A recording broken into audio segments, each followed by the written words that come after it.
Welcome to this Q&A session with Ken and Roberta Williams of Cygnus Entertainment, LLC, makers of Colossal Cave 3D. Originally the founders of Online Systems, later Sierra Online. Roberta Williams, the Queen of Adventure, wrote the famous games King's Quest, Phantasmagoria, Mixed Up Mother Goose, dabbled in a little Disney with Black Cauldron. All your favorite games. Ken Williams, her husband, also co-founder of Sierra Online. We have a series of questions we've collected from social media. Let's get going. Roberta. Hey. Oh, Yes. Hi. Do you ever just say hi, wave? I did All right. wave already. A little informal. A little one. Hi. Roberta, Yes. there's a lot of love for King's Quest V. Can you give some historical backdrop on creating it? How did the leap from 16-color EGA to 256-color VGA impact you and your choices? Set the scene. Well, each King's Quest that I worked on, I was always, besides the story itself, the puzzles and what you were going to be doing as you play the game, the design, I always had to think in terms of continuing, new technology, and a lot of that had to do with what the new technology was out there, the new platforms of computers, and it was always part of my job to try to figure out how to up the cutting edge, and in King's Quest was basically the series where that happened the most. And that was done in partnership with this guy here. He and I would talk about what we could do to increase the look and the feel and the magic of each new King's Quest. And there was just a bigger leap there from King's Quest 4 to King's Quest 5, and you can readily see it in the game. Do you remember with any specificity that leap, or it was just the logical progression, each one doubled in size by 50% in terms of technological scope, or was there a substantial gap there? Well, there was always a technical leap as much as we could, but it really, a lot of it came down to which computers were being sold then, and what was the main platforms, but always we were looking for better graphics. I mean, each time, absolutely better graphics. That, in my estimation, and what I always was pursuing was, first and foremost, besides just the game design, is the look and feel of the game. And so anytime, I could grab, maybe it's new graphics cards or whatever that you could put into the machines to make the graphics even that much better. I was always ready for that. Okay, well, thank you. The next question is submitted from Sebastian Gautier. Any crazy or weird ideas or concepts that you had for a Sierra game that made you think that it would never work or be good enough, but it ended up being a major hit with a big plot twist? Well, I don't know about plot twist, but I would say of all the games that I envisioned and worked on, that was unsure how that was going to work with just major upgrades or whatever, was Phantasmagoria.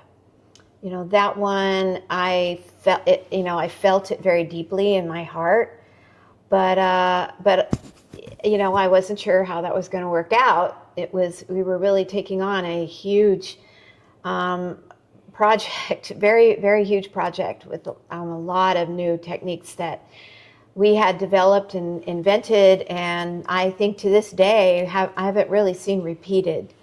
But it turned into a very huge hit, and that was Phantasmagoria. All right. The next question is from Mike Overall. In Phantasmagoria, why did Dawn and Adrian, how do you pronounce that? Adrian. In Phantasmagoria, why did Dawn and Adrian not feel the need to take down the enormous Carno portrait in their bedroom? Well, I would, if you want to go by a story reason is because they never changed anything in the house. let's just say they were enamored by the interesting and unique and almost Gothic-like decor of the house. And as he was the owner of the house, and it was his decor in honor of Carno, the magician, they kept it up. But in reality, as far as developing the game, we didn't change anything in the house unless there was a good story reason for it. Got it. Technical limitations. Yeah. You know, we should mention real quick, it's 30th anniversary of Phantasmagoria.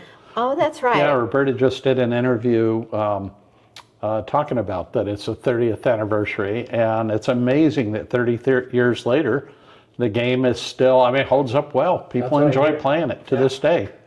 So Yeah. So That works. yeah, that is true. I just had a sort of a major interview with Le Monde. That's one of the #1 magazines in France, who was very interested in celebrating 30th anniversary of Phantasmagoria, and yeah, it still seems to be going pretty strong. And for Halloween, it seems to be one of the games to play the month of October. Interesting. Fun stuff. Look for that article. Yes. Is it an If article? you can read in French. I can't. You can. we're allegedly getting a translation of it, but Yes. or I can translate it. Yeah. Okay. So the next question is from Russ Danner. What do you consider the top 5 times you convinced Ken to do something? Be it make a game, take a cruise, add feature X, that he didn't think could or should be done? Oh, well, I would, again, I hate to fall back on Phantasmagoria, It's a great game. but, that was the one, like I said, that we were taking the most risk. It cost Sierra over $4 million to develop, and we created and built a studio just to do it in Oakhurst, California. And it was really taking on a huge, expensive, and also with the storyline of Phantasmagoria being the type of story it is, it was something that had to really be talked about and really thought about it a lot. But Ken trusted me Okay. and let me do it, and he gave me the money, the time, and the effort. And it paid off. Yes, it did. Can you think of 4 other times where you had to twist his arm to great success? 4 other times. Well, that's the question. Give me one more. One more. other. Yeah, I can't. I don't think I can. 4 more. Crossing the Aleutian Islands, There you going to go. Japan on Oh. a boat. That's a good one. Oh, I thought it was had It to. says No, take it a said cruise, anything. So this is really Oh. anything. Oh, Did you okay. ever convince him to eat Oh, yes, monkfish? I have one other. Then I have one other that is not. Doesn't have anything to do with Sierra or gaming or anything. It has to do with the fact that Ken and I also had sort of a career of being world travelers by boat. We had our own boat, as a '68 Nordhaven named Sans Souci, means carefree in French. But I wanted to cross the Bering Sea from Alaska to Japan, which was very probably dangerous and kind of scary sounding to do. But I just thought it would be fun and a big adventure. And Ken was like, no, we're not doing that. That's the area where the Deadliest Catch is, although that's a series, TV series. But whereas Deadliest Catch is in winter most of the time, we did this in the summer. I was able to talk him into it, and it was a wonderful experience. Yeah, Ken, didn't you write a book about it? I did, and and it's on Amazon. Called The Great Siberian Sushi Run. And I'll add a third thing she talked me into doing, which has to do with Colossal Cave, where both of us went spelunking in a cave. I don't think it was the same cave as Colossal Cave happens in. Moaning Cavern. No, but we were, what was it? It was called Moaning Cavern. Yeah, Moaning. Oh, I just stumbled into the picture the other day of It's Moaning rappelling down, I don't know how many hundreds of feet. I think Thousands. I think it was 1,000. like 150 feet or so down in Moaning Caverns in California. And yeah, we repelled. But the interesting thing about that is that that the guide who was letting us into the cave. This isn't like a normal cave, you know, where you go to Carlsbad Caverns or something like that, and then you have a nice walkway and it's all lit up and and everything. No, this you had to literally spelunk to get into, and you had to wiggle your way through it, and it was more like real cave diving, and Well, Roberta's the adventure person in the family. I'm the common sense person. So, But the interesting thing is that it wasn't like a big cave entrance, like you normally think of, it's a big cave entrance. It was more like a hole in the ground, and it wasn't even that big of a hole.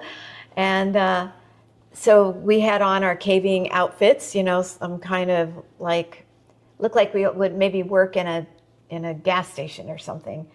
And then they put harness on us, and with the big ring, to attach, then they attach the line, and we just let them do it. And then we were thinking about, we're going to go down into that hole, but didn't really realize how far down it was to get to the bottom of. That was the first big cavern there of Moaning Caverns, and they said to me, Roberta, you come here, you're going to go first. And I was like, me? I'm going first? He says, oh, yes. Yes, you go first. And they just set me on the edge and said, go ahead, let go. And I let go, and and I was hanging by this little line, and they let me down little by little by little. And I actually thought it was fun. And I think our son DJ went second, and he was about 11. And It was terrifying. And that's the voice you hear of that little 11-year-old. Hi, folks. Little 11-year-old, son is now somewhat a little older than 11. 21. But Ken had to go last, but because his wife and his little son went before him, he just couldn't, Succumb to the pressure. Yeah, he couldn't be afraid. He had to stand up to it and do it, and he did. And anyway, so that was kind of our little adventure there. so that's three. That's three. I think that's okay, enough. that's enough. So, Yeah, next. our time is limited. We only have Okay. 5 more hours. Yeah. Keep cruising. The next question is from Dennis Lundstrom. I wonder why Valenice was only playable in King's Quest VII and not in the earlier King's Quest games. Well, that's a good question. I've always wondered that myself. It just didn't occur to me for the story that she would fit in. Sometimes it really just comes down to the story that you're going for as the writer of the story, and what you think is going to be something that people want to see or experience, at least as far as the King Graham family is what's the next adventure, or what's the next problem that they have to deal with. And it just didn't pop into my head what it would be, but it did by King's Quest VII. She found her moment. She found her moment then, yes. Okay. The next question is from Craig Stevens. Again for Roberta. What are some of your favorite King's Quest plot lines, scenes, or scenarios that did not make it into a game, but that you always wish had? Well, the truth of the matter is, when you're developing a game like King's Quest, or the next King's Quest, or the one after that, I basically always start out with what is the goal? Who's going to be your main character that you're playing? Who's that going to be? What's the problem that they're going to have to deal with? And what's the goal? Those things I come up with first. And then once I have a sense of that, then I just start making lists. I had lists of type of puzzles we could have, lands or regions that you could go through in the game, other characters, bad characters, good characters, and lots and lots of ideas. And I just had them all written down. And part of the reason I would do that, and I would just add more and more and more and more ideas to my lists. And because in a sense, I didn't really have an idea. It's not like I would sit down and the game would be fully fleshed out in my mind. It doesn't work that way. You build it up little by little by little by little, and then as you're thinking about it, as it's coming to life, little by little, you can look at your lists of ideas, and you'll see something written down that you didn't maybe think was going to work, but then you realize this is going to work perfectly here and there. So it's not so much of a matter of, I had a great idea, I thought, and then didn't use it for some reason. It was more the way I would build up a game was just little by little, and I would just look at the pieces that I had to work with, and which were basically the ideas in my lists, and see that this one is going to work, and that's going to work, or this idea of a puzzle is going to work over here, and it just happened more that way, more organically, I would say. Were there ever, when you were planning for a game, did you ever have an idea that you created for King's Quest V? It didn't make the cut, but then you used it in King's Quest VI. So yeah, I mean, little. there were, I mean, a lot of the lists of my ideas and characters and potential characters, puzzles, I didn't throw them away necessarily. So I still had a lot of those, and I could go back and look at those as well, but it would change a little bit because the storyline that I wanted to do was different. So, I mean, I'm sure that there were some places where I looked back on my old lists, and I really call them lists. That's what they were, of ideas and all that, and see something from a prior game ideas that I didn't use. Yeah, that would happen occasionally. Okay. The next question is from CypherNode59. They ask, share with us your favorite Easter eggs hidden inside Colossal Cave. Well, I don't think that my answer is going to please you very much because I know how interesting Easter eggs are to players. I mean, just a lot. And I've never been a fan of Easter eggs. Now, probably it's because I wanted to make sure I was controlling the outcome, figuring this is my game and I want to keep it, I want to have control over it. I mean, that's, you have your reasons why you want to keep control over your game. You want to make sure that it's following the design and there are no bugs and it's clean. It's doing exactly what you want it to do.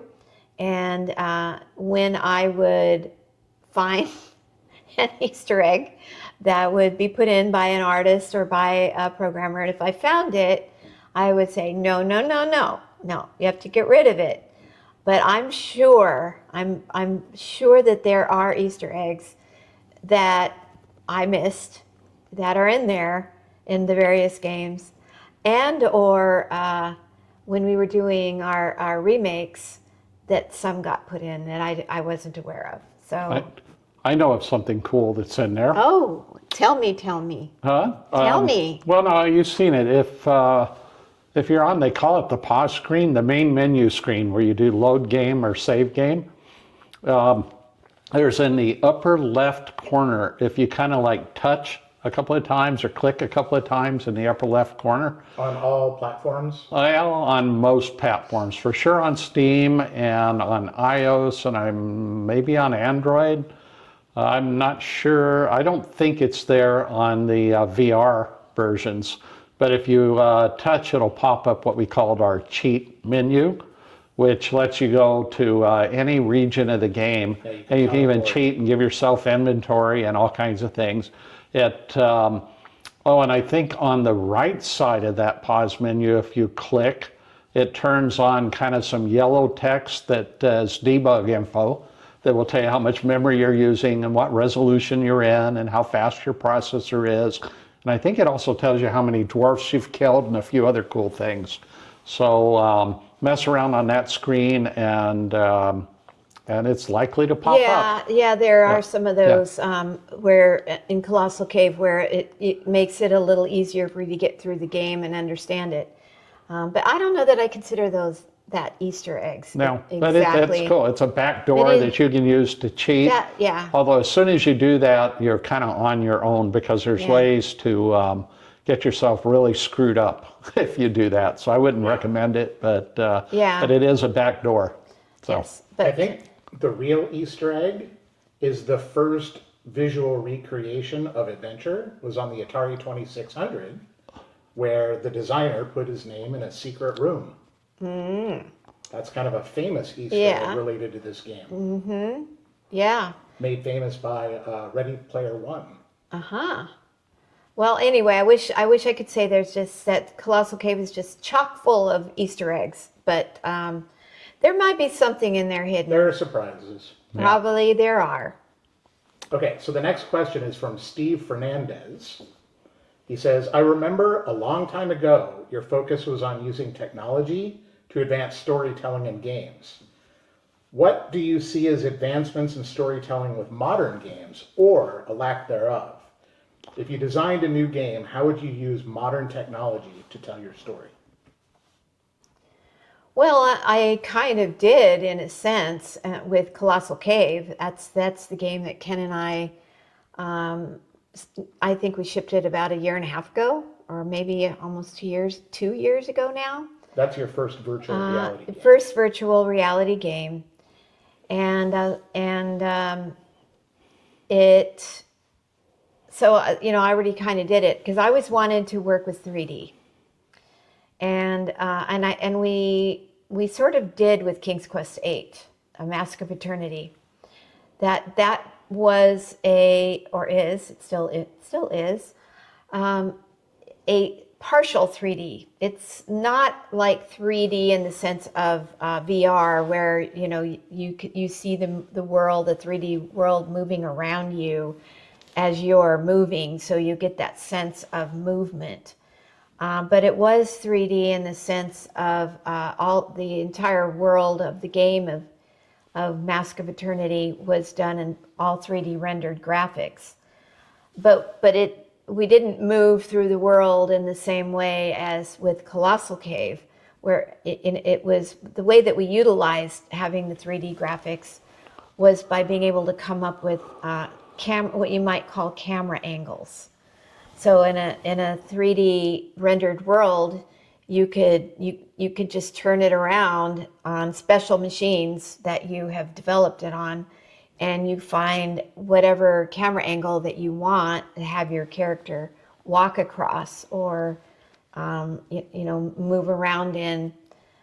And then if he or she walks off the screen, you have a different camera angle, and you can pick out 1,000 camera angles in a 3D rendered world, but they're all the camera angles are static as opposed to moving. So with Colossal Cave, I was able to take my ideas that I wanted to do 25 years ago with Mask of Eternity and really do it right. So Colossal Cave is fully 3D in VR, and even in if you play the Steam version, or those types of platforms, computers, Nintendo and iPhone. play. Yes, iPhone, iOS, all that kind of stuff. The landscape still moves around you, but not in quite the same way as with VR and using like Quest 3 headsets. But yeah. Okay, thank you. The next question, I'm sorry if I get these names wrong, from Chummy. How did you find puzzle ideas? Brainstorming or just a very productive brain? Like I said, when I was making my lists of things, and the list would be puzzle ideas, it'd be character ideas, it would be So sound where did the ideas. ideas come from? The library, They would come from my head, Okay. partially. They would come from research. This was before the internet. So it would be so much easier now. If I had the internet, that I just go on there and I could practically, type in, give me puzzle ideas of all sorts, and it would be right there at my fingertips. But in those days, 30 years ago, 35 years ago, yeah, you would go to a bookstore, you would go to the library, you would look for puzzle books or whatever it was that you needed. The research was basically done the old-fashioned way. Okay, thank you. The next question is from Brett Farkas. I'm pretty sure you invented the concept of a special item in each dungeon in KQ1, later seen in Zelda and 1,000 other games. Also in King's Quest I was the first game to feature eating a mushroom, making you change size before Mario. All your games are great fiction novels, really, especially King's Quest III. But any plans to write a formal fiction book, novel, short story, fairy tale? Well, I've thought about it, and I may do that. I do believe if I decided to write a sort of a fantasy book, that it probably would do pretty well. I've thought about it several times. I've never done it though. I probably should. The next question is from CyberRat 2600. I really, really, really want to know how we're supposed to know to put cheese into the cauldron to charge the magic wand in King's Quest V. Was there a hint somewhere, or is this a reference to something, or just totally random? That's a good question. I'd like to have the answer to that myself. I have to be honest that I don't remember all the specifics of each game.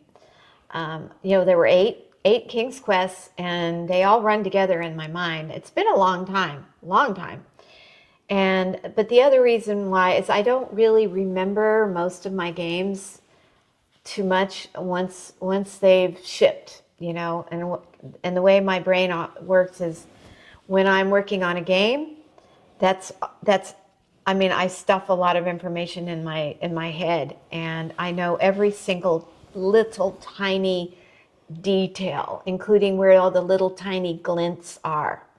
I know every detail of each game, but once the game ships, because it's really a lot to keep together in your mind, and me as the designer, I sort of act like not just the script writer, but like the director. Let's say if you wanted to think of it as like a movie or something, as a director, and you just got it all. You just know everybody comes to you with every question about the game, and and I got the answer just like that.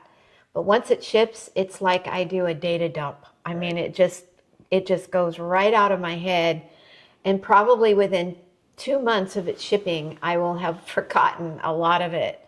So it isn't like, well, I'm a lot older now, and so my memory is shot. It's not that. it's that I just empty it out of my brain. And I always said to myself that, well, I do that because I need to have space for the next game. And that's the way it works. So when people ask me deliberate questions about like cheese for a wand to do, whatever, I may know some of them or remember some of them, but the cheese cauldron. well, I definitely not don't that one. remember that one.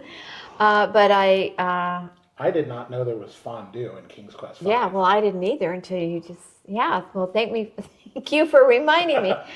So I really don't know. I wish I could answer that for you. Okay, the next question, also a King's Quest V question. This is from Ross Larocco. Where did the idea for the King's Quest V town music come from? It's the most frequent Sierra music that enters my head at random times each year since. Well, I'm sure that probably King's Quest V might have been Mark Siebert.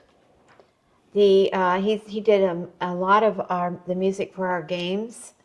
So I would have to say that he probably came up with it. And he would always go over the music with me and just say, what do you think of this? What do you think of that? How do you see that the music should sound or be, in any particular place? But he usually was pretty right on. And so I've got to give all credit I hope that I'm giving the right person credit for the King's Quest V music. By the way, Mark Siebert. It's either Mark deserves some Siebert or credit. Ken Allen. Or Ken Allen, yes. Yeah, one of those One two of the did one it. of the two did it. And But they were both great, and they both did a lot of music for the games. oh yeah. They're So. both great. We were very lucky. Okay, the next question comes from Merman, 1974. Did you ever put an object into the game world and then completely forget what it was for, or use it in a way that players didn't expect? Well, I always knew what it was for if I put it in the game. At least I knew what it was for at the time, until I forgot about it later. Until the data dump. Yeah, until the data dump. But yeah, of course, I always knew what these things were for and what they were meant to do in the game. So nobody ever put in anything in surprise into one of my games, and then I would see it and go, oh, what is that doing here? That's not right. The minute I saw anything like that, I had to say I was a little bit a taskmaster or controlling of my games. And if I saw something in it that shouldn't have been there and I didn't put it there, it would not stay. Did people ever do anything surprising with any of these inventory items outside of what you anticipated? I'll answer one thing on that. Right. And Colossal Cave, Yep. I mean, it was the first game we had to kind of deal with. Other games have dealt with it, but for Roberta and I, it was the first game where we had to deal with physics in an adventure game, and suddenly inventory objects could be piled upon on top of each other, and people were stacking them up, knocking them down. Or the first time when somebody kind of took a marble and rolled it, a pearl. Pearl. Yeah, and rolled it down the hillside and it went into the water and just disappeared. Or a bottle. Yeah, and they start taking objects and throwing them off a cliff. So you think, oh crap, now what do we do? That inventory object's gone forever. Yeah, it's not fair to kill the player.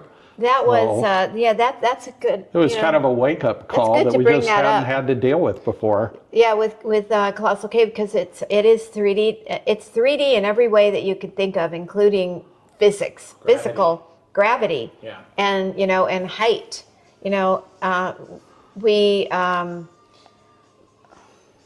My phone is ringing. Well, you can let it ring.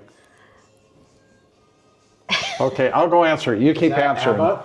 No, it's What is that? Keep answering the Sleeping question. eggs? no. Yeah, it just threw me right out of what I was saying. I used to like taking See, the dogs aren't making any noise. different inventory items and setting them up on the edges of the cliff, and then using the pearl and go bowling. Did you really? See if you could knock things off the edge of the cliff. Did you? Oh yeah, it's great fun. Interesting. I'll bring I mean, that. really, like that gravity, it did Hi, make a Pixie. difference. And you could Oh, stack yeah. things. You could Yeah. play, not Jenga, but to see how many things you could stack on top Yeah. of one another. Certain things would break. There are ways you when could kind of drop play. them. That was kind of funny. I have no idea where you put your phone. Okay, well, don't worry about it. Yeah. I know it's in there somewhere. It wasn't. Okay, let me back up, and then you could try to put us back into the mode that we were in. Ken, you have to sit down. The boss wanted to come back. Boss man. Boss man.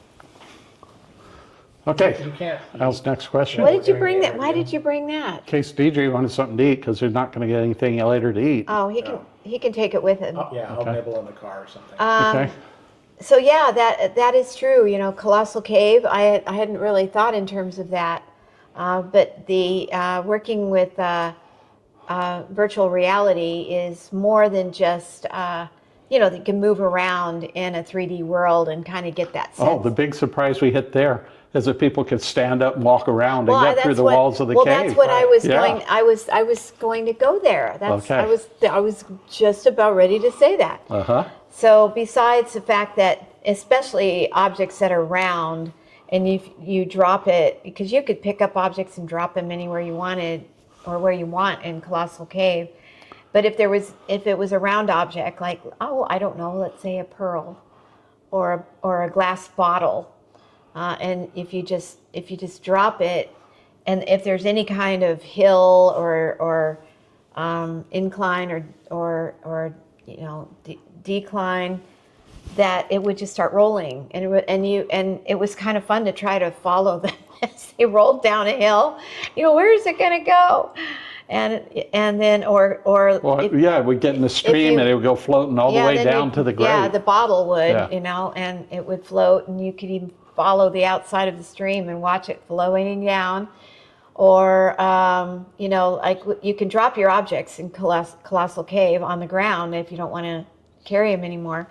And we discovered that if you stood in one place, you drop one object and then another one and another one and another one, they would fall on top of each other, and then you would try to play a little game of, well, what if I dropped a bigger object down first and then go to the smaller ones? How high can I make my little pile before they would finally, because of physics, would fall over?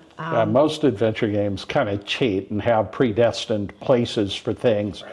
And we didn't want to do that. No, we want to be very... So it was kind of a nightmare to get that But level the of other reality. thing, as Ken was saying, is we always say when playing Colossal Cave is you need to sit in a chair. You can't be walking around because you will completely, you know, destabilize the feeling of the game if you do that. So, you know, if you're sitting down in the chair, but then you decide you're going to stand up, you can go out of the world. So your head, That's kind of a cool Easter egg. your head will literally pop up That is- through the cave roof. Roof. I just remembered one though, and it's probably very hard to find now because QA did such a good job. But for a while, and I bet it's still there, that there are places in the game in Colossal Cave where you can fall out of the world, and you fall and fall and Fall, fall. Oh, yeah. fall forever. Right, you fall into a lava pit, and then a message pops up that says, "Oops, you did something we didn't think of." Yeah, Uh-huh. yeah. That spawns you back at the beginning. That's a catch-all. I put that in the Yeah, game. yeah. So, That's another one. So Okay. anyway, yeah. So Good. moving on. Moving on. moving on. Next question. This is from Todd Jones. It's a very simple question. Why Cedric the Owl? I like owls. I don't know. I mean, I don't want to keep bringing up Colossal Cave all the time, but I did add an owl in Colossal Cave too, and I think I must like owls. I find them to be interesting creatures. You know, especially if they turn their heads all around and they hoot, and I just think they fit really nice in fantasy games. It's just really the reason. Got it. Okay. The next question is from Wyborg, 1978. When you compare the limiting factors of the past with the almost unlimited possibilities of today in terms of graphics, memory, etc., do you still feel that something is missing from today's games? Well, I mean, probably you could ask that question about it, just about anything. I mean, TV show, a movie, a book, I mean, game, that you could think something would be missing. But if you're asking me in terms of designing a game, do I feel that maybe I left something out I shouldn't have and put something in? Which I don't think that's true, because if I had really wanted it, I would have put it in. Well, like you were saying before with King's Quest 8, that was three-dimensional, but you couldn't do a fully realized three-dimensional until Colossal Cave. Is there any idea that you've ever had that you, to this day, that you think technology hasn't caught up with yet?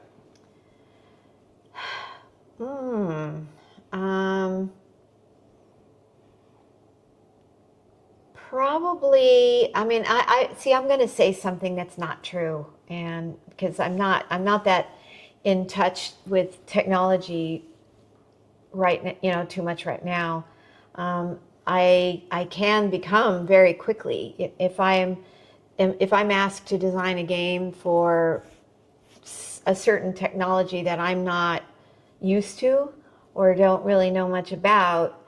I'm really quick to learn and figure out how to use it, but not being in that circumstance right now. I mean, maybe one way that I could maybe answer that, but not in exactly the way it was asked, is with Phantasmagoria. We put real actors into a 3D rendered world, which was very tricky to do. And we had to use blue screen or green screening to be able to do it. Just basically putting the actors in just a green screen or a blue screen environment, and then it's sort of placing the 3D rendered graphic or camera angle in behind them, so that they were in the right spots in the room. It was very tedious to do, and I think it would be, more interesting if you could have really cool 3D world and put in actors that just sort of meld in. Well, I'll go beyond that. Without having to do green screening or blue screening or anything like that, that it just captures the edges of the actors, and the programmers who are working with it or whatever, all they have to do is just kind of move them around within that 3D world to where they want them, and press go, and then the actors will do their acting right where they need to be, and you just wouldn't have to have all that work that we had to go through. That's the best way I could answer that particular question. The next big revolution, whatever you want to call it, is going to be AI-controlled NPCs in games. And that can mean supplying the logic for a computer-generated character, or it could possibly mean completely controlling the movements of the character, so that you've got fairly intelligent characters running through the world that could look like humans, and could sound like humans. And I think somebody will probably release a game that does that in the next year. Yeah, and do you think we're past the uncanny valley at this point? That what? Do you think we're past the uncanny valley at this point? Yeah, well, yeah. I mean, we're there. There's no technical reason not to do it. I mean, it's the same issue when Elon tries to control his robots. I mean, you need to use AI to generate all that motion, and they're doing it. I think he's got more mechanical limitations than he has intelligence limitations. The AI can handle moving the characters. It can handle the logic for them. It can handle the talking for them. It's just really a matter of somebody designing a game to do it and figuring out the business model. Because there are issues. I mean, when you are using AI, somebody's paying for all that processing time, and I don't know how you sell a game that does that and have 10,000 players playing and 10 or 20 characters per game. So, but you'll see it. You'll see it in the next 1 to 3 years. And if these were the old days we were running Sierra, then we'd be the ones to pioneer it. So it's kind of sad that it's not us, but you know, it's somebody else's turn. Yeah. So So we get to play it. Yeah, we get to play it. Okay, let's see. The next question is from Subak. Sorry if this is you. Sucka, but Interessa. How would you revitalize originality and personal touch kind of artistry in today's gaming business?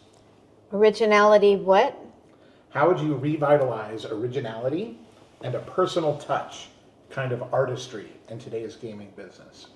Okay, originality probably being it's really literally out of your own mind that you thought it up, as opposed to you doing a copycat, you know, kind of idea that other people have done. I mean, I'm not quite sure how to take that. I'll kind of interpret what I'm Yeah, reading sure. from the Please, question. please interpret it. Well, to me, it seems like they're saying, I mean, in a world now where everything is a sequel of a sequel. Well, and a that's kind of where I spin-off, was going. combined with a lot of the, what's the word? Corporate sort of, what is it when you get everybody in a room? Me Too products, movies, or, you know, you do, how many Marvel, you know, movies can you do and, you know, over and Designed over? by group, I guess, And as opposed to having a singular, unique, Yeah. personal touch, Idea, original. unique, original idea. Yeah, from themselves. So given that, the question is how would you revitalize that in today's gaming business? Well, if it were me, it would be just a matter of me sitting down and saying what is the story that I want to write and put into a game, and I don't feel the need to have to look at what other people are doing or have done. You know, I'm pretty good at coming up with my own original ideas, so I could do it. I could do it very easily. Let's hope you do. Okay, the next question is from Mira Manga. What has been your most game-like experience in your actual life? Game-like experience in my actual life. Huh.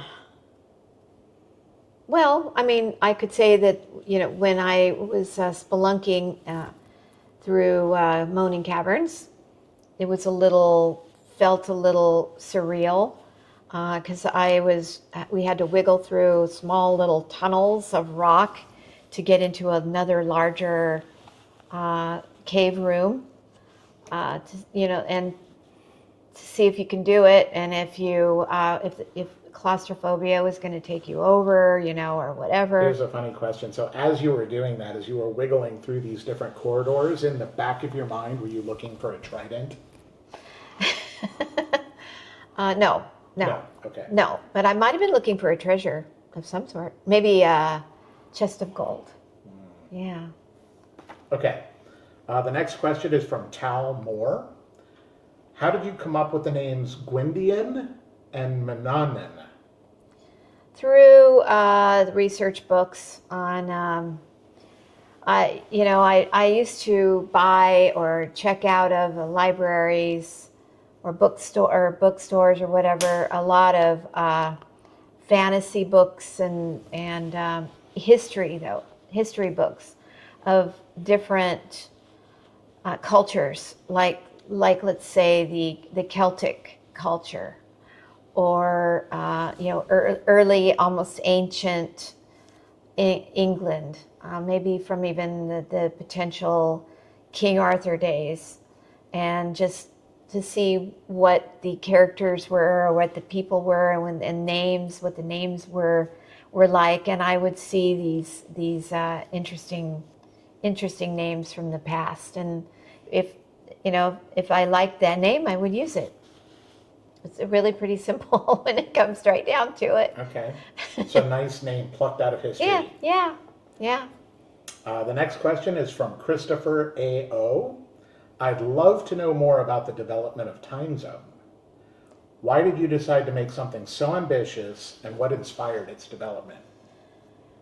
Yeah, I actually have a copy of Time Zone here. I You wish wanna do I a wish I quick could. 5-second plug on what time zone even was? Well, yeah, Time Zone was yeah, it was very ambitious. In fact, it was like way more ambitious than what it actually turned out to be. A massive game that went on and on, but it was time travel, and I don't. I trying to remember what the overall story was. I think it was. By this time, you could, if you went to the future, you could do travel throughout space and cosmos and galaxies and go to other planets. But you could also time travel back to the days of the dinosaurs.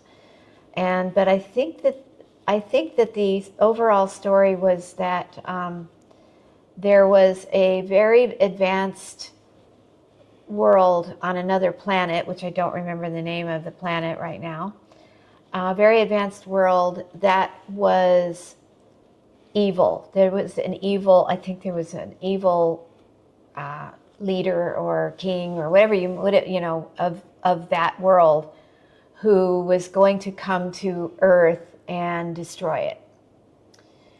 And you play a person who was just out walking through the woods, a little bit kind of like the way Colossal Cave is, where you're walking through the woods and, you see this little brick house and then you start the game. But this one, you were walking through the woods and you come across this strange machine that just was somehow just sitting there in the woods, and you went, what is this? And you climb into it, and you see it has controls. It almost looks a little bit like a spaceship, maybe, an alien spaceship. And you go inside of it. And this was not, there was no character you were guiding in this game. This was still text parser, correct? Yes, text parser. But you were seeing out of your own, your own eyes. So it was third person, or first person. I'm sorry, it was first person game. So you didn't see yourself, but as you went forward in the game, and the scenery changed, it would be from first person perspective. But anyway, you get into this this spaceship looking thing, and you fiddle around with the knobs or whatever was in it, and suddenly you find yourself in another place and time. And you can get out and wander around and meet characters from the past or occurrences from in the past. And you could pick up objects. In fact, you could pick up quite a few objects, but I also limited how many objects you could carry at any one time. And that each time period you could go to, objects that you would pick up would work only in the time periods in which they were meant to be used. And if you tried to take an object from in the past to someplace in the future and it had not been invented yet, you would lose it. It would be gone. Would it be gone from the game? Well, or would it return back to its that own I time? don't remember. Okay. I don't remember. I just remember it was very complex and tricky game. And do you remember your inspiration for it? Well, I always liked the idea of time travel. Okay. And I always liked the idea of space and other planets, and I just liked the idea of being able to try to time travel, but I had to have a reason why you were time traveling. You had to have a reason, and so during your travels, you come to find out that the world is going to be destroyed. You don't want to give away spoilers. That's if you can even find A copy. a copy of the game. That it was up to you to save the planet Earth from destruction, like 2,000 years in the future, something like that. And so you're traveling all over, different time periods and in different countries, getting objects. There was a lot of inventory management, a lot of it in that game. But I had it really big, but I remember Ken was saying to me that I had to reduce the size of it. I mean, I had, I would design my games on huge pieces of paper, where I just had the land you're going to and what you're doing, and it was all there, like a big map almost. And it was huge. It was a huge map. I mean, I remember this is pre-King's Quest, so this is Oh, like yeah. your third or fourth game. It's like my or something third like game that. or Yeah. yeah. So why were you so ambitious so early on? I don't know. Just young, young Yeah, and ambitious. young I'm and gonna eager. stop. So the next question is from Suburban Writer 80. Would you consider doing text parser mouse-free games again? The problem with text parsers, I mean, maybe now we could deal with them better, but back in the early days when Sierra Online came online, came to be, we did do our games were all text, and that is because I learned how to design a game from the old game of Colossal Cave, the text game. That's what I played, and that's what inspired me to design my first game, which was Mystery House. And Colossal Cave used a text parser. And so that's what I knew, and so Mystery House and the first quite a few games, 7, 8 games that I worked on, maybe more, were text parser games until I'm the one that got rid of the text parsers and just went with the idea of icons. Picking What out was the first one? King's Quest was text parser, wasn't it? The yes. first one. Yeah. In fact, I think that the point and click with the mouse and interface I came up with, basically kind of following what Steve Jobs was doing with Apple with the Mac, taking that idea and using icons to play a game and choosing them and point and clicking with the mouse. And I believe that was King's Quest V where we made that change. And I did on purpose because I could see that not everybody knew how to type in those days. And people do now more because almost everybody has a keyboard and they have a computer. And so typing is much more common these days than it was then. In the mid 80s or mid to late 80s, and I saw that some people would just have trouble trying. First of all, they had to think of, well, I don't know what to ask the game. I don't know what it wants me to say, and they would just get caught up in that, or they didn't know how to spell, or it took them forever to type out a word, because they're not used to typing. And I saw this as beginning to hold us back as far as selling the games.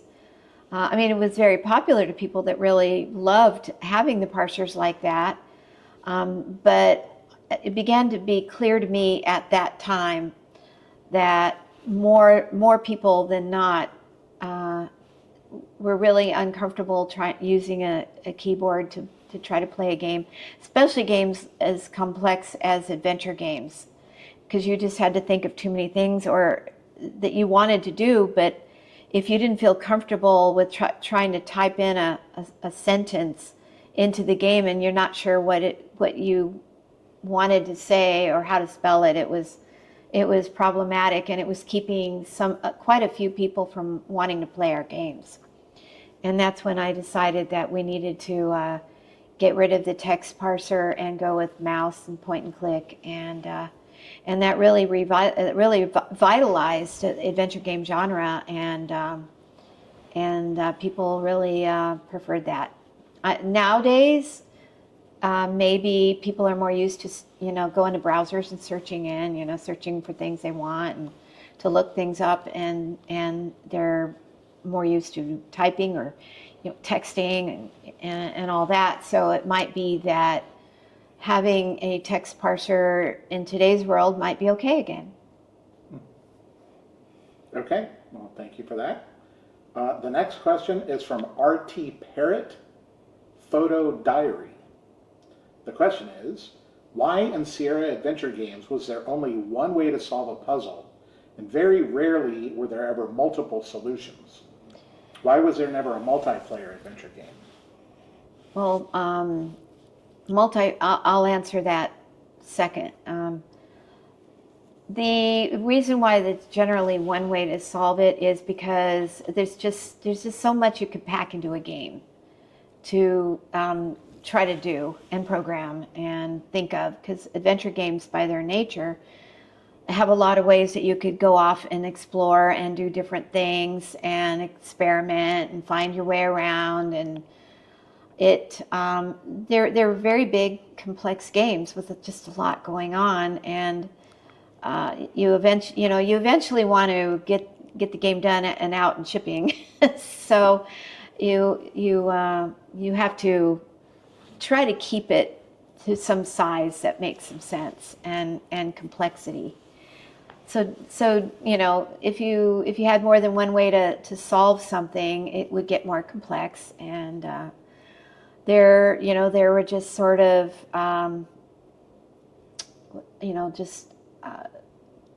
we were just basically told that just don't get too Right, here's your deadline. too crazy. Yeah. Too crazy with ideas. I mean, kind of, sort of. That's sort of the way it was, and I also think, but that leads me into the idea of more than one ending. And I think there's one game that I did do. Probably fans out there will remember more than me. Maybe that was the Colonel's Bequest. I think. Sorry about that. Come here.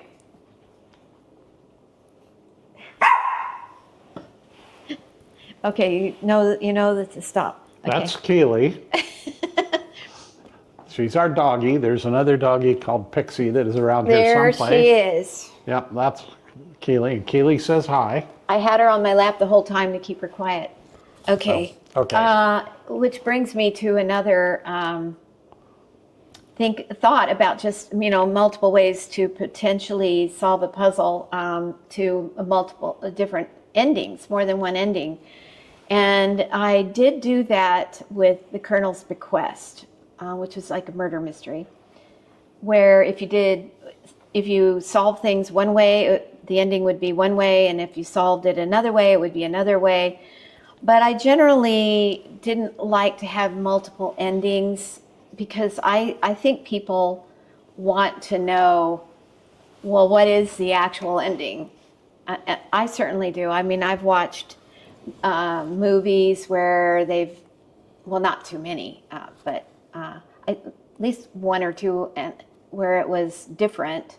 Clue? And was it Clue? Clue was one. Okay. Did you ever see Bandersnatch? No. You should check out Bandersnatch. Okay. It's on Netflix, Black Mirror. I've seen Black Mirror. Yep. It's a Yeah. choose your own adventure on Netflix. Sorry, continue. Anyway, yeah, but I just find it not satisfactory at all to have an ending, and then yet they tell you, they might come on and say, well, that was a very nice ending, but there's another way too. You're like, then it shouldn't have ended, in my opinion. That all stories should have an end. I mean, or if you read a book, some of these adventure books that I don't know if they still exist out there, but depending on which page you want to turn to, you're reading it, and do you want to go through door number 1 or door number 2, and then you could, go now to page 108 or page 32. And depending on how you go through it and play it, you could have a different ending. But to me, that's not satisfactory. It's sometimes, if you watch these true crime documentary or TV show, and you're all in, want to know who did it, and there's the court scene, and everything else, and then it ends up where We still don't know. nobody, yeah, it's like it ends up not sure, you know. Inconclusive. Inconclusive. That's Yeah. the word I'm looking for. And you just feel like you wasted your time watching the whole thing, and just because I want to find out who did that, and then you don't know in the end.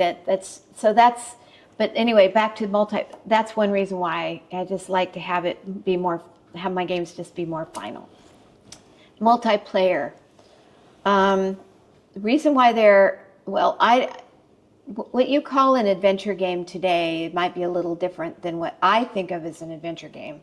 You know, there are games called action adventure, which are a little bit like Lara Croft. What was the name of that? Tomb Raider. Tomb Raider. Tomb Raider. Where that it's kind of marketed as an adventure game, but it's a little more not in the way I think of an adventure game. I really do like to look at the story, have a more of a story to it, and not so much action oriented, or killing, or bad monsters or things are coming at you and you have to try to shoot them, or whatever. Even though they might call themselves action adventure. My type of adventure game is a story-oriented game, and the problem with having multiplayers, and I've grappled with this and talked with Ken over the years about how to do it and still maintain a sense of story. And the reason, having more than one player, I mean, imagine like Phantasmagoria, that's very, very story-oriented. Is if you have, say, 4 people even playing it, they're going to go in different directions, and they're going to pick up objects and try to use them, and then come back to you maybe, and then you're wandering off, and you could try to stay together as a team, or wander off and do your own thing, and your story's going to get broken up in multiple little pieces, and it's not going to really make sense to people as to what the story is. It's just impossible to have. I always say that too many people mess up the story, just like too many cooks spoil the broth. And so that's one reason why about that. Got it. Okay, thank you. That concludes the Roberta section of the Q&A. So now's a good time to take a potty break, or get some water, or reboot these things, or Okay. you want to do anything? Or just Well, I launch mean, into let's the keep next? rolling, get this Okay. done. Okay, Ken, now it's your turn in the barrel. Okay. The first question, where do you stand on AI? What about using AI to generate games? Can you envision a world fully and dynamically generated by AI? Yeah, absolutely. I mean, I'm a huge fan of AI.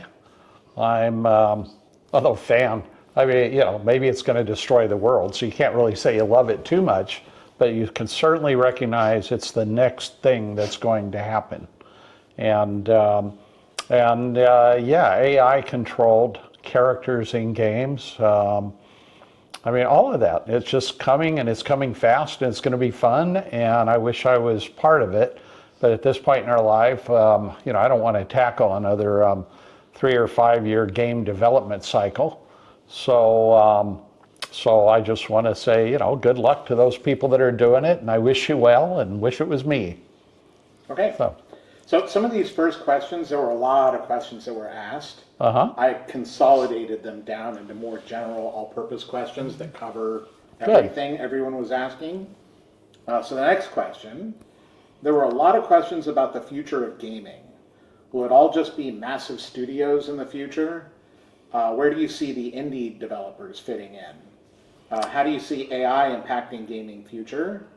Will it help level the playing field, or will it simply swallow everything up?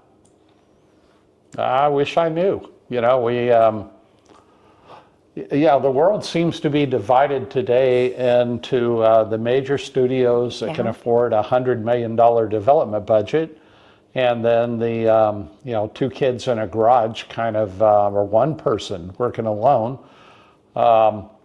And we were even in kind of a weird place with Colossal Cave because we had a 30-person team, which made us way too small to be a AAA studio and way too big to be a small indie guy. So yeah, we were kind of in the middle somewhere. So I don't know. Where really good stuff happens is when somebody does something original and creative. And one of the cool things about the industry is that, there's a new 100 games maybe every week, not even, at one time somebody said that there were like 300 games a month released on Steam. I think it's more than that. I forget the exact number, but it was a it's a big, I thought it was a day. Like yeah, it might be. Like 300 a day. In some ways, that's kind of cool because that's as long somebody somewhere in there is going to do something original and new and cool. The problem with the big AAA studios is when you're spending $100 million or $200 million or $300 million or $1 billion on a game, you can't do anything original. You really have to have marketing departments who have done all kinds of research. And if I was at Sierra and I was trying to spend that kind of money on a game, I'd be exactly like that. I have marketing people researching ideas and know exactly the demographic of the players. We'd have the business model mapped out 50 ways. It's, where really good creativity and innovative products happens is in those, 300 or 400 or whatever that number is, games that are coming out of there. And, and the kids in a garage and somebody somewhere has a clever idea. And that becomes, I'm trying to think of what they are, but there's some games over the last year where somebody did have a clever idea and all of a sudden, they made a fortune and they sold 1 million copies. And and that's a good thing. So probably as we look forward, it's just going to be more and more of that where, the big studios are going to make the lion's share of the money, but the industry is going to get pushed forward by innovative indie game developers who are willing to take a risk and do something cool that nobody's seen before. Okay. The next question. What are your thoughts on games for kids, especially with today's technologies? I love the idea. I even would love to do a game for kids. I don't see a ton of that happening. There's licensed products based on whatever the hit film of the moment is, but I kind of miss the early days of the industry when we were doing products like Mixed Up Mother Goose. We did Donald Duck's Playground, we did Winnie the Pooh, we did our Dr. Brain series of games, we did EcoQuest. We did a lot of fun stuff for fairly young kids, and maybe I'm missing it and it's out there, but I haven't seen a lot of those kinds of games, and it seems like there's this kind of laser focus on kids that are kind of 15 to 30, and not a lot happening outside of that age range. It's kind of a Gen Z world in the gaming business, and in some ways that's kind of disappointing. And I think there's a whole category there that can be profitable and just good. Okay, thank you. Next question. Pass the dog. Any words of wisdom for people making games today? And what about younger people looking to enter the space in a few years? The word of wisdom is don't. It's a cluttered category. I always think of the world as a pendulum swinging, and things kind of, nobody's doing it, and those that do it are in the right place at the right time. But then suddenly, if you go back the last 10 years, making games was kind of the new hot fun thing. And colleges and everywhere. I mean, suddenly there were colleges of game design, and there's a bit of a glut right now in the business. And in some ways, I don't want to discourage anybody. It's like the kids that grow up want to be a professional basketball player, want to be a professional ball player. some people are going to break through and do it, or being an actor in a movie. I mean, you need people that are willing to take a chance and try for it. But if you're going to depend for your rent on being a game developer and you're starting today, it's a tough world. I wouldn't kid anybody. Is there any kind of mindset that maybe they should adopt or skills? I mean, to me, it seems like AI. You really want to excel at learning AI, what it's capable of. Like, how would you direct? Or How would I direct them? Unfortunately, the answer is talent makes a difference in creativity. You really got to, instead of looking at the market and where it's at, have some vision for something cool that nobody else is doing, or some technology that nobody's exploiting. If you're going to do the 5,000th capture the flag game, and you think your characters are going to be cooler than everybody else's, or your explosions are going to be better, don't waste your time. I mean, really try to pick something, a demographic, a subject matter, a style of game that's different. One thing that I always felt is you do need to know your I'll just use the word customer. your audience?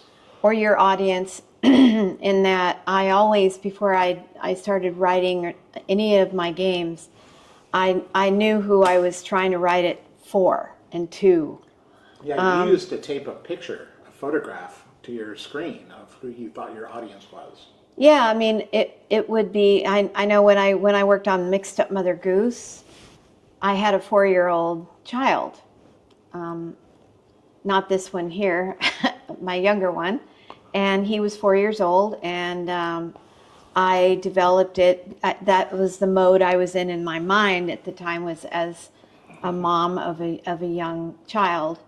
And I remembered that my mom, raised me with Mother Goose Tales, and I always liked that. So I had that in my mind. Or with the King's Quest series, I always had the idea of a family in mind. That it would be a mother and a father and a couple of kids and a dog, sitting around the computer, and they were playing together. But it would be family friendly and all of that. But I always had a sense of who it was I was writing this for. And if you don't have that sense, if you don't know, maybe it'll be people like you, whatever you are. If you're a young man who loves to play video games, then yeah, you're probably going to want to write or design a game for other young men computer game players or video game players. So anyway, yeah, it is important though that you have a really good idea who you're writing the game for. Okay, thank you. The next question. Ken, there are a lot of questions regarding cryptocurrency. Evidently, Space Quest 3 used a currency called buckazoids. It used the modern-day Bitcoin logo on it, as well as the number 59. Are you a time traveler? I'm not personally a time traveler, Are you other than I'm marching through time, kind of one day at a time, and I've marched through way too much time at this point. But I should address the whole crypto thing, because I'm getting emails constantly about, we did a game, Space Quest, and it had buckazoids, and I guess somebody's trying to launch a crypto called buckazoids. And I guess my only comment on it is really that I've seen people make money with cryptocurrencies, and but I'm not personally a gambler, and and money's kind of tough to earn. And I would say, gambling is for gamblers, and something like crypto gets into the kind of crazy, extreme, odd category. And, I don't want to take anything away from people that believe in it. I mean, if you believe in it and you're into that kind of gambling, go for it. But my advice to everybody, regardless of the kind of gambling, is don't gamble with money you can't afford to lose.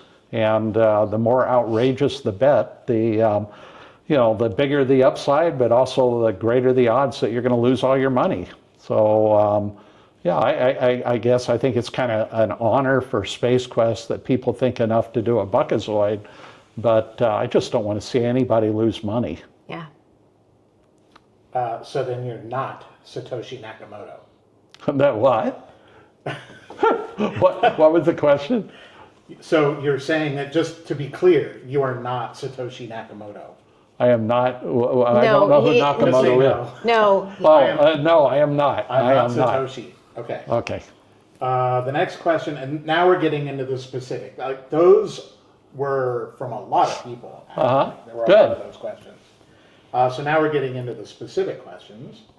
This one is from, and I'm sorry for pronouncing it this way, Lasses Manola? Mola? Okay. How do you feel about development getting more accessible these days with so many middleware solutions such as Unity or Unreal Engine? Do you miss the olden days of coding in assembler on more primitive computers? I mean, as a engineer's engineer, whatever I am, I mean, yeah, you love getting close to the hardware. I mean, that was really fun and something to be proud of. But if I was building a game, I mean, obviously, the closer you start to the finish line, the more time you've got to do truly fun things, you know, adding plot, adding characters, adding music. I mean, it's, yeah, it's one, I mean, because you're standing, when you start to build a game, I mean, there's, you know, AI generated music you can do, or you can get music cheap these days, you can get graphics cheap, you can get, and it puts you closer to the finish line, more time to realize your creative vision and not be bogged down writing things like I had to deal with, where you had to write your own little animation editor, write your own music editor, try to figure out how you're going to, you know, store music. I mean, none of that does anybody today have to worry about. They just worry about their game, and that's beautiful. Mm-hmm. So, All right, thank you. That was a good response. All good responses, dare I say. The next question is from Joseph Feely. At any point, did you ever think about expanding your product lines into board games or card games? yeah, we thought about it. You know, in the Sierra days, we had a strategy meeting once a year where we would talk about what we were going to do over the next year. And that was kind of always a topic, was, you know, would we sell t-shirts? Would we expand into board games? Would we expand into movies? And would we expand, I mean, the obvious one, into video games? Sierra never really did anything on video game machines. We licensed some games, but we never did them. And I think the reason was... we did early in the, like, 1982, we did kind 83. of a mess where we created some right when the market collapsed, but it came back, and we still could have gone into it, but just never did. And, you know, some of it was just because you could only do so much. I mean, we had a big team. We had almost 1,000 people with about 700 in development, so we could do a lot, but we wanted to do new games. And we kind of owned the PC gaming market at the time, and we would have been a nobody in video games, and the same's true in board games. Mm-hmm. You know, we didn't really have distribution. You know, you really got to kind of look at what you do well and do more of it. And I've seen too many companies destroyed when they tried to go into things they didn't know anything about. Right. So we did what we did well. Right. Okay. This next one is from ISDIVFX. Ah. Okay. Back in the day, could you predict which games or ideas were going to be winners? Yeah. Yeah. Absolutely. I mean, there's something to be said for being in the trenches for almost 20 years. You get a feel for and it. releasing, 50 games a year. So you could pretty much look at something and know almost exactly how it was going to sell and how it was going to be received. We got a lot of submissions from people, a lot of submissions with their game ideas. And then sometimes you and I would never would really talk about published anything from outside. Not much, but, no. But we did a little bit, but we would look at them, and we would acquire companies. but most of them were not that good. You know, like Papyrus. I wanted into the race car game market, so I acquired Papyrus. I went into flight sims and acquired Dynamics. So and there were niches I would go into, but we were never in the business of opening the mail and looking to see if there was a good game there. That just wasn't what Sierra did. So. Okay. The next question is from the same individual. Initially, when hiring talent, how did you hire the right people? You know, Sierra was in the right place at the right time because we got in early and were well respected and well loved. The best talent in the industry was constantly calling us to see if they could get a job. We were in the fortunate position of being able to hire the best and brightest, and that was everybody's dream, was to work for Sierra, including mine. So so we were lucky. I mean, it was more a matter of deciding amongst all the great people which ones we could hire. So. Kind of a similar question, actually, from Leonid Romanov. What your hiring process was like back then? Could a guy or a gal just waltz into your office and say, I have a great idea for a game? Yeah, kind of, sort of. I mean, I always listened to everybody. Your door was open. Yeah, door was open, but Well, I more... think Mark Crow and Scott Murphy came into you with the idea of Space Quest. Yeah. And they had kind of put together a little, idea, and it was great. Yeah, didn't they have a 4-room demo? Yeah, it was... everybody can have a great idea, but not everybody can realize it.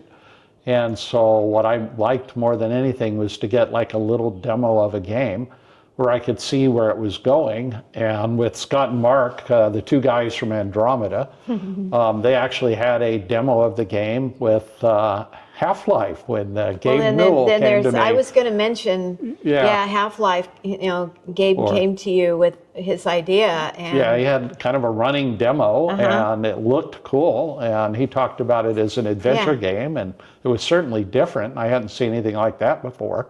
So we published that. Well, you helped, you gave him the money to build it. It's hard but to they were believe really that good now. people. I know, hard to believe it now.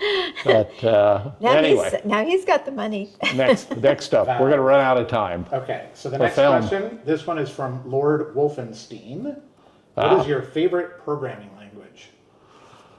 I've programmed in so many that I'm not that picky. Probably right now, today, it would be C#, just because it's the one I'm spun up to speed on.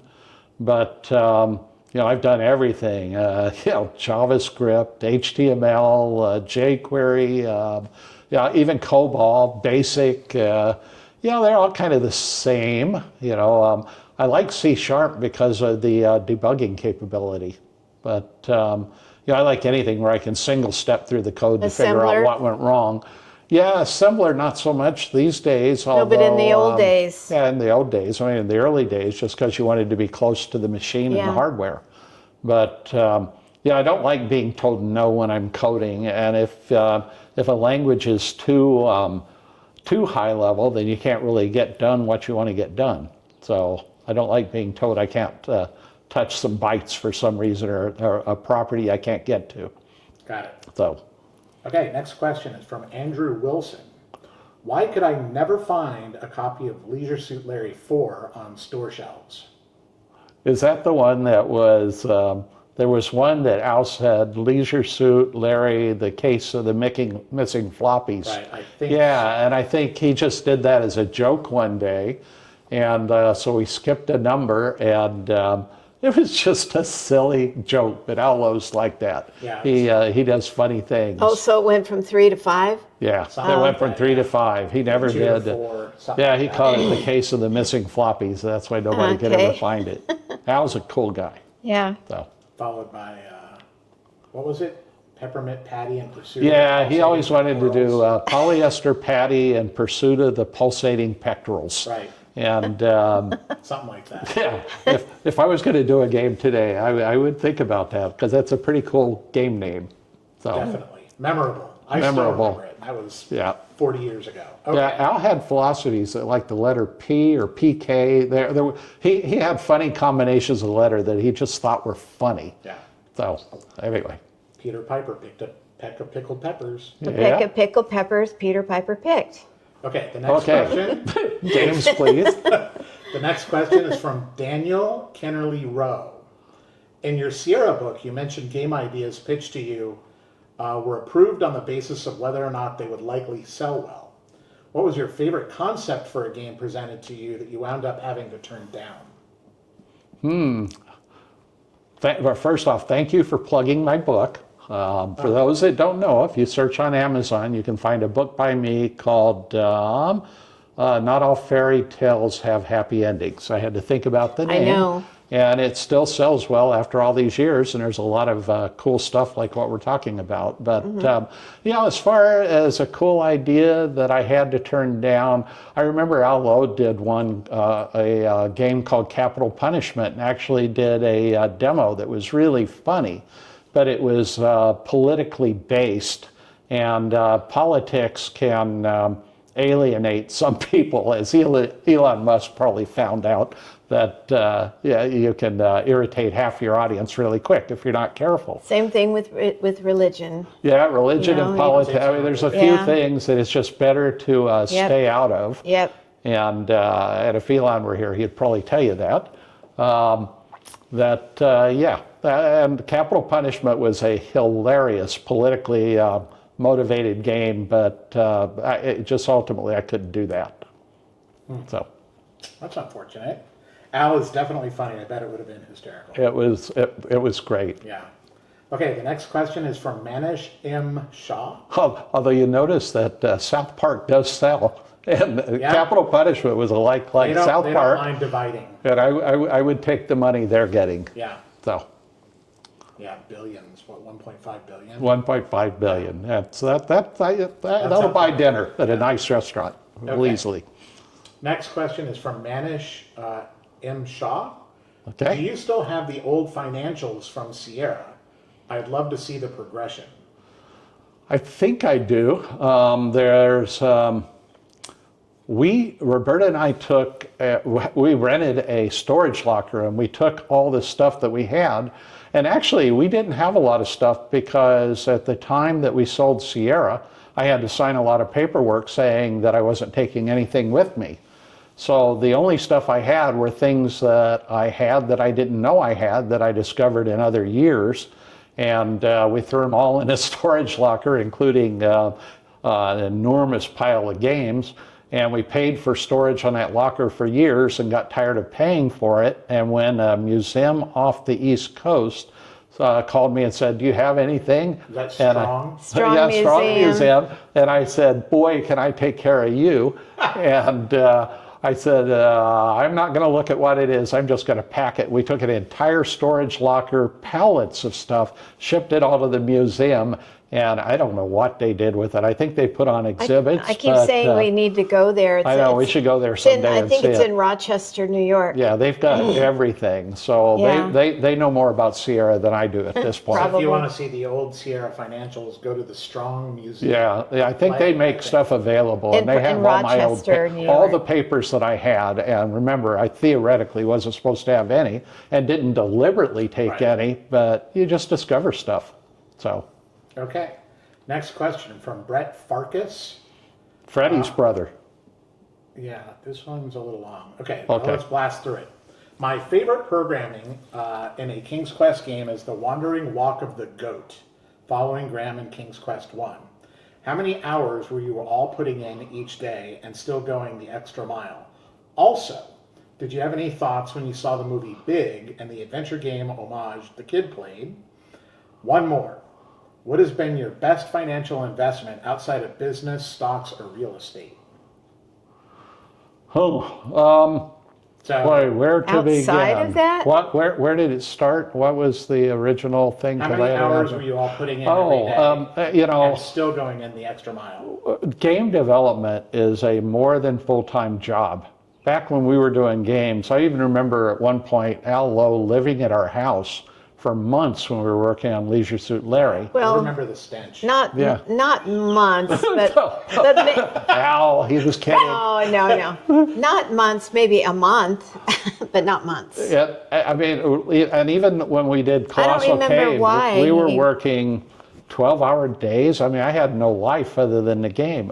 Game development, it is fun. It is a lot of hard work. It is. What game was that? On Colossal Cave, remember how hard we Oh, worked? I mean, Colossal we Cave, had yeah. no life. It Yeah. was really 3 years of Colossal Cave. Colossal Cave. I started to say of hell, 3 but years. it was fun. But It was fun. It was very creative, Challenging. Yeah, challenging. Game development really is magical. really It is does fun. take over your life. But it doesn't let go. Game development, So, it becomes very personal. so if you get Yeah. into games, just that's your life. Yeah. Right. What was there? What was the other the part next of that? question, Oh, do you remember? investing.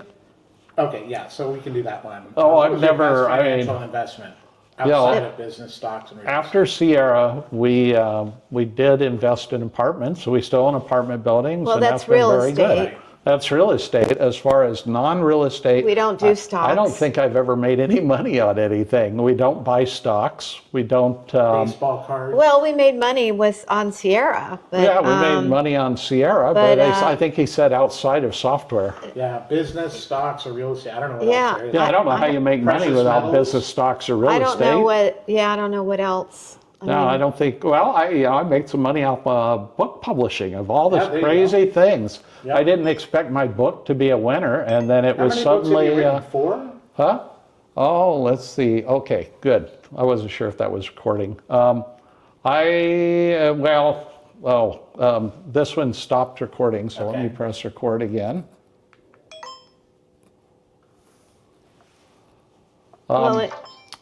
Anyway. Okay, the question was about I think we're good on that one. Yeah, we're writing good. books. Yeah. Okay. Do you remember the movie Big, Tom Hanks? Yeah, I At the remember it very beginning, well. There was an adventure game homage, and Actually, there was a that? couple of movies that were done that at the time I swore were based on our games. Like 40-Year-Old Virgin, and I think it was called Spaceballs. yeah, With Yeah. might have been Rick Moranis. Yeah. I'm not sure. I don't remember his was start Rick in it. Moranis. But There's I mean, Spaceballs 2 coming very soon. yeah, when I saw those games, I said, "Hey, look, Space Quest and Leisure Suit Larry." Yeah. It was nice of them to do it, not pay me. Or what's the other one? Space with.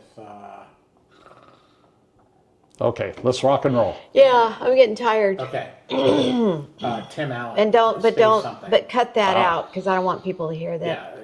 I'm getting tired. Oh. All these questions are hard. We have to go in 15 minutes. Okay. Do we? Uh-huh. Oh, we still do. have Actually- 3 more pages. 4 Well- more pages. We're gonna have to come Pick back it up. maybe Okay. later in the week. How about that? Or we can publish this as part one Publish and then this- do We a can part send two. this to Derek or whatever, and he can start polishing it down. Yeah, And make it a part one. Yeah. yeah. Part or do two to Roberta's come. Part. But don't ask for any more questions. No, we won't. There's Okay. plenty. Yeah. Hit a couple more and then let's call it. Okay, next question. From Keeley. Kushi. Keeley. Sorry, she was No, it's fine. she was gonna You want bark to pick it. her up? No, I'm tired of holding her. Okay. Next question is from Kushi Katsu Kushi. Ken, I've been a big fan of yours since Mystery House. I was very surprised by the release of the remake of Colossal Cave Adventure 2 years ago. Where do you get your stamina and energy? From Roberta. Yeah, I don't actually have any, but every time I sit still, she kicks me. Got it. And that gets me moving again. So, yep, that's the answer. All right. That's a good one. True one. It is somewhat true. Yeah, I yeah. can attest to it somewhat. Yeah. True. All right. The next question is from Ali Abulanoir. How did you get the idea to create an engine for your games? Prior to starting Sierra, I was in compiler development. And so to me, it just seemed natural to want to create an engine for doing games. That, trying to reinvent the wheel for every game or write a new animation editor, a new music editor, a new player controller seemed kind of silly. Instead, Sierra developed an engine, and it was it kind of kept us on top of the market for a long time because we had an engine and other people didn't. So it gave us a competitive edge. Right. And and there's a good argument that had we stayed in business and kept evolving our engine, that today people are using basically the Unreal Engine or Unity, and But it could have been our engine. and it could have been should have been Right. our engine, and we'd have been way ahead of those guys. So Yeah. yeah, disappointing we didn't stick in there. But we didn't. So We'll get to that. ah. This next.